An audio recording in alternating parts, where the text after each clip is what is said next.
वैसे तो बीजेपी ने सब हेलीकॉप्टर बुक कर लिए हैं। ये बीजेपी वाले कमाल के हैं, इन पे इतना पैसा है कि सब बुक कर लिया इन्होंने। जितने देश के हवाई जहाज हेलीकॉप्टर हैं सबसे ज्यादा बीजेपी के पास हैं।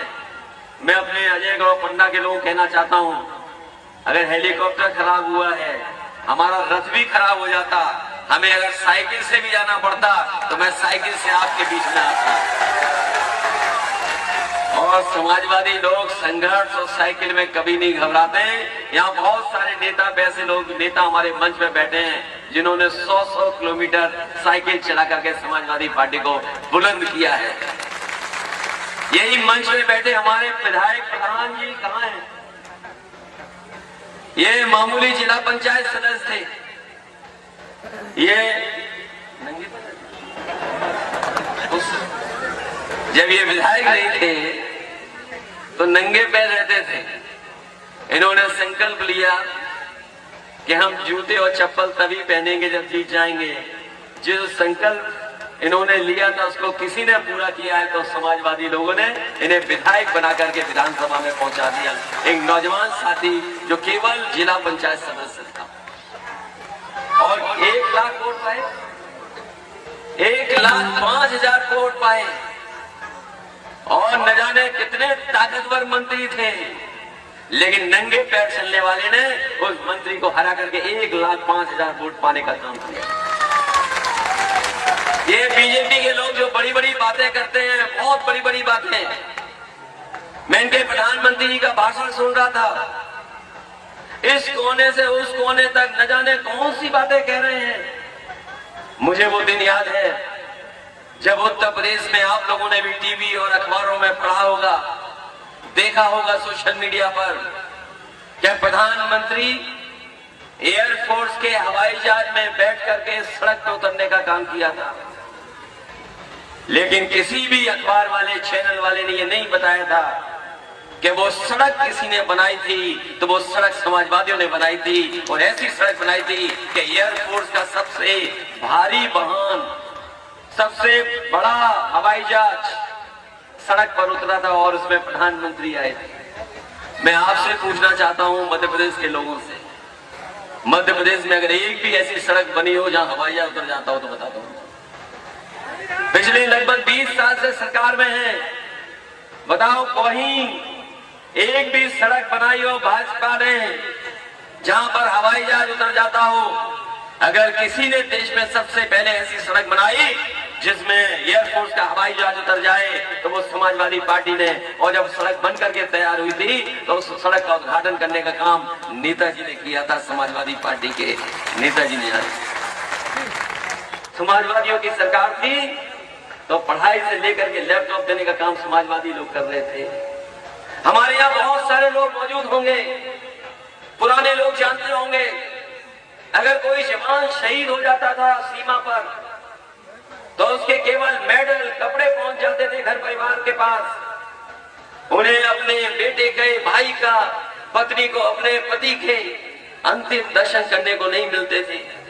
अगर किसी ने फैसला लिया था कि अगर हमारा जवान सीमा पर रक्षा करते हुए शहीद होगा तो पूरे सम्मान से वो शहीद अपने घर परिवार के बीच में जाएगा और सम्मान से के साथ उसके घर परिवार को मिलने का मौका दिया जाएगा। ये फैसला अगर किसी ने लिया था तो नेताजी ने लिया था। उसकी वजह से आज भी हमारे शहीदों को सम्मान मिल रहा है। और बीजेपी वाले क्या कर रहे हैं? मैं तो बीजेपी वालों का भाषण सुनता हूं, जब ये भाषण शुरू करते हैं तो सबसे पहले भारत माता की जय बोलते हैं। बताओ बोलते कि नहीं बोलते हैं?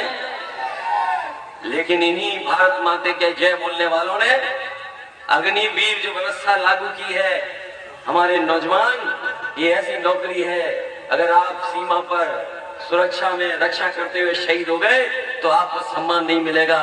और सम्मान तो दूर, आपको उसके बाद कोई भी सरकारी मदद नहीं मिलने वाली। और वो भी नौकरी पूरे जीवन की नहीं है, केवल 4 साल की नौकरी है। सीमा पर चले जाओगे और बाद में अपने गांव में आकर के बेरोजगार बन करके बैठ जाओगे।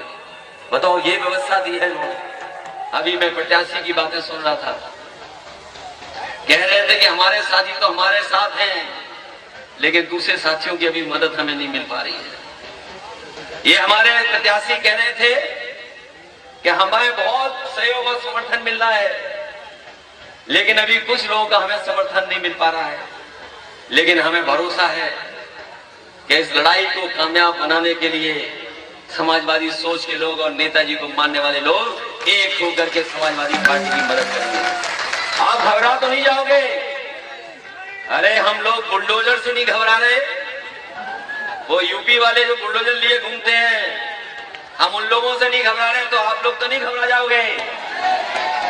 और हम लोग बता के जा रहे हैं, बुलडोजर के पास कोई दिमाग नहीं होता है। उत्तर प्रदेश वाले हैं जो कभी कभी हम लोगों को बुलडोजर से डराते हैं, लेकिन जब जरूरत पड़ती है तो उनकी कभी चाबी खो जाती है, कभी ड्राइवर भाग जाता है। लेकिन हम भरोसा दिलाते हैं, जब कभी समाजवादियों की सरकार बनेगी, जिन्होंने संविधान की धज्जियां उड़ाई हैं, जिन्होंने बाबा साहब भीमराव अम्बेडकर जी का जो संविधान दिया है उसको नहीं मान रहे हैं, उनके खिलाफ भी हम लोग उसी तरह का व्यवहार करेंगे जिस तरह का व्यवहार वो हम लोगों के साथ कर रहे हैं। इसलिए साथियों, लड़ाई लंबी है, लंबी लड़ाई है। बताओ हम लोगों की मदद करोगे कि नहीं करोगे? ये नौजवान साथियों, न नौकरी है, न रोजगार, न भविष्य है आपका, न अच्छी पढ़ाई दे पा रही सरकार। और अगर कोई घर परिवार में बीमार हो जाता है तो बताओ क्या इलाज मिल पा रहा है आपको? ये सरकारी संस्थाएं जहाँ इलाज मिलना चाहिए वहाँ इलाज नहीं मिल पा रहा है। कभी गरीबी के कारण, कभी महंगाई के कारण हमारे गरीब को अपना खेत बेचना पड़ रहा है, अपने जेवर बेचने पड़ रहे हैं। उसके बाद भी वो अपने परिवार के किसी सदस्य की जान नहीं बचा पा रहा। अगर ये किसी ने संकट पैदा किया है तो ये बीजेपी के लोगों ने संकट पैदा किया है। पहले तो देश की दिशा अगर किसी ने खराब की तो वो कांग्रेस के लोगों ने खराब की, और उसी रास्ते पर अगर कोई चल रहा है तो भारतीय जनता पार्टी के लोग चल रहे हैं। मुझे वो दिन याद है जिस समय कोरोना के समय पर एक गर्भवती महिला चलते चलते हुए पन्ना की पहली बार आई थी। वो गर्भवती थी लेकिन किसी ने उसकी मदद नहीं की थी। आप लोग पुरानी खबरें निकालना, पत्रकार शादी जानते होंगे कि न जाने कहां से महाराष्ट्र से चल करके वो आई थी। वो कोरोना के समय पर किसी ने उसकी मदद नहीं की थी। वो पैदल पैदल आपके जिले में पहुंची थी, जाकर के अस्पताल में भर्ती हुई, और अस्पताल में भर्ती हुई तब उसकी गर्भवती थी, बेटी हुई थी शायद। सोचिए, याद कीजिए कोरोना का समय, कोई सरकार ने मदद नहीं की आपकी, कोई सहयोग नहीं किया। और केवल कोरोना ही नहीं, याद कीजिए बीजेपी की नोटबंदी। बताओ, आपको लाइन में लग करके पूरा का पूरा हिसाब किताब देना पड़ गया था कि नहीं देना पड़ा था? सब पैसा जमा करा दिया आपका। ये पहली सरकार है जिसने 2000 रुपए छापे और 2000 रुपए इन्होंने बंद करा दिए। बताओ किसी के पास है 2000 रुपया कि नहीं है? और अगर कहीं छिपा के रखा होगा तो जो आप लोग उड़ाते हो कभी कभी ड्रोन, शादियों में, कार्यक्रमों में, अगर कहीं 2000 रुपए का रखा है नोट और बीजेपी वालों को पता लग गया तो वो ड्रोन से वही चिप लगा हुआ 2000 रुपए ढूंढने आ जाएंगे। याद है कि नहीं याद है आपको? क्या फैलाया था बीजेपी के लोगों ने कि 2000 रुपए में चिप लगा है? क्या चिप लगा था 2000 रुपए में? यहाँ बताओ, भ्रष्टाचार बढ़ा के नहीं बढ़ा मध्य प्रदेश में? बताओ, अन्याय हो रहा है कि नहीं हो रहा है? ये प्रधानमंत्री जी कह रहे हैं कि हमने गरीबों को घर दे दिए मध्य प्रदेश में सबको। पहले कांग्रेस ने घर नहीं दिए, अब बीजेपी ने गरीबों के घर नहीं बनवाए। बताओ, आज भी खपरेल के घरों में, पुराने घरों में रह रहे हैं आप लोग। अभी जितने घर हो जाने चाहिए नहीं दे पा रहे हैं। कह रहे लाडली योजना, बताओ कितनी महिलाओं को, हमारी माताओं बहनों को लाडली योजना दे रहे हैं। कोई गांव ऐसा नहीं है जहां पर 40%, 50% अभी महिलाएं बेचारी इंतजार कर रही हैं कि कब उन्हें लाडली योजना से लाभ पहुंचेगा। नहीं पहुंचा पा रहे ये लोग।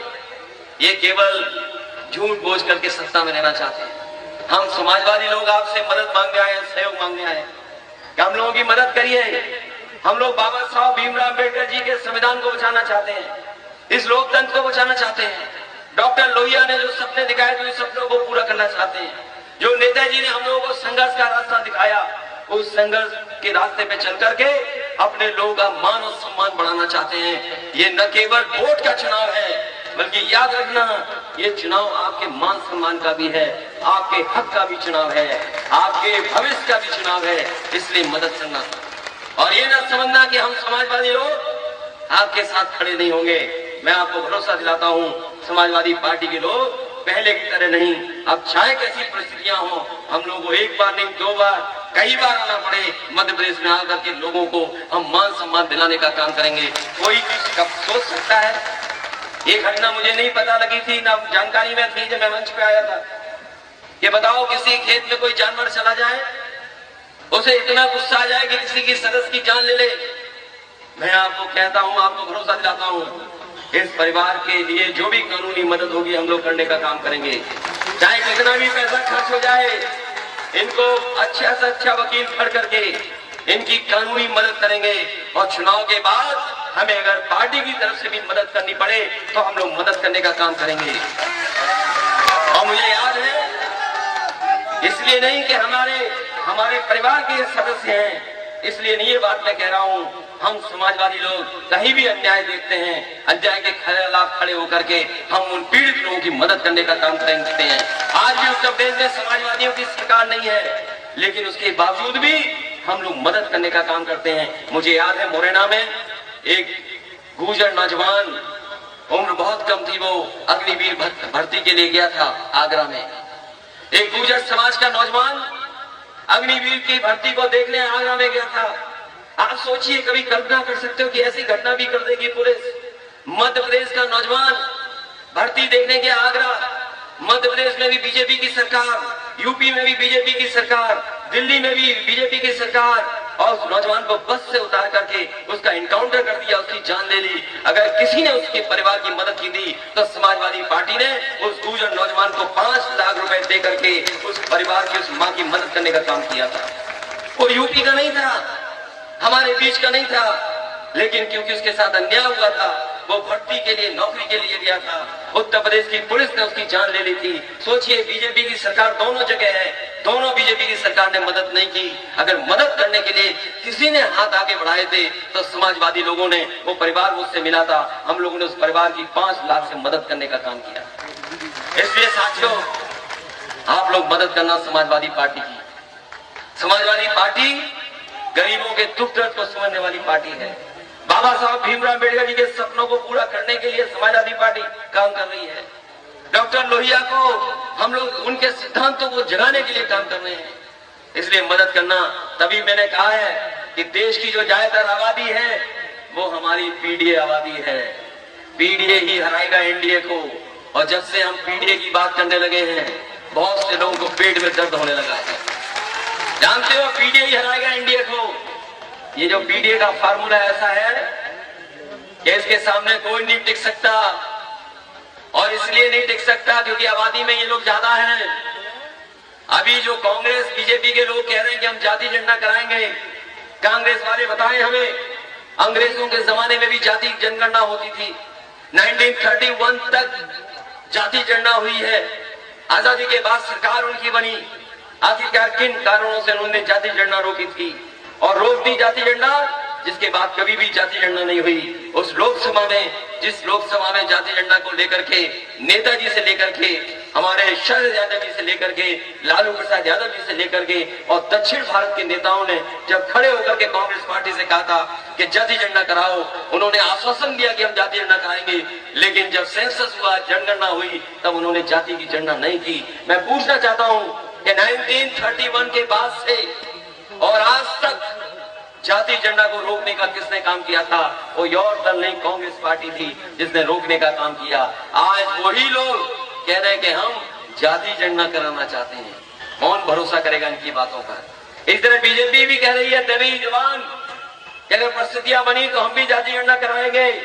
मैं अपने पिछले दलित, आदिवासी भाई और संघ भाइयों को कहना चाहता हूँ, ये आपको धोखा देने के लिए जाति जनगणना की बात कर रहे हैं।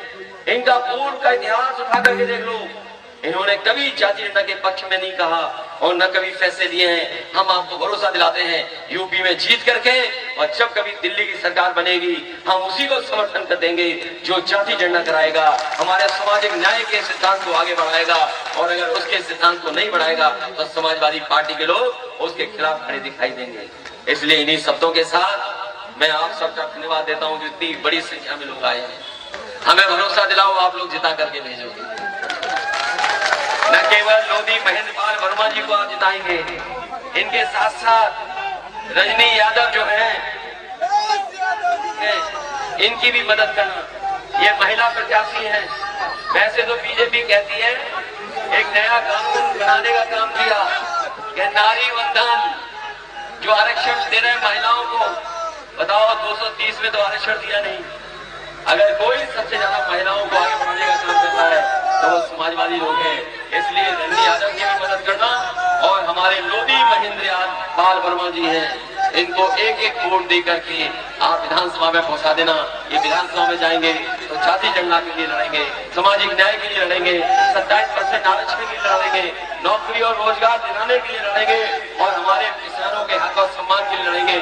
हमारे अल्पसंख्यक भाइयों के साथ खड़े दिखाई देंगे और साथ ही साथ हम आपको एक भरोसा दिलाते हैं, जो पीड़ित परिवार है चुनाव के बाद हमारी पार्टी के नेता आएंगे और वे घर जाएंगे और समाजवादी पार्टी की सरकार तो नहीं है, लेकिन जो कोई मदद हो सकती है हम इस परिवार की मदद करने का काम करेंगे। इनके परिवार के सदस्य को छीना है, लेकिन समाजवादियों की जिम्मेदारी बनती है इनकी मदद करने के लिए। हम लोग इनके सूत्र में खड़े दिखाई देंगे, इनकी मदद करने का काम करेंगे। आप सबका बहुत बहुत धन्यवाद और बहुत बहुत आभार प्रकट करता हूँ। भरोसे के साथ यह साइकिल को आप जिताने का काम करोगे। बताओ साइकिल को जिताओगे कि नहीं जिताओगे? साइकिल आपके काम आती है कि नहीं आती है? और यहाँ कभी लोग होंगे जो साइकिल नहीं चला पाते होंगे, सब साइकिल चलाना जानते होंगे। ये हमारे गरीबों का वाहन है, न इसको डीजल चाहिए और न पेट्रोल चाहिए, हमारी दम से चलती है। इसलिए पैडल मारिए, हैंडल पकड़िए, तेज रफ्तार से साइकिल चलाइए। बहुत बहुत धन्यवाद।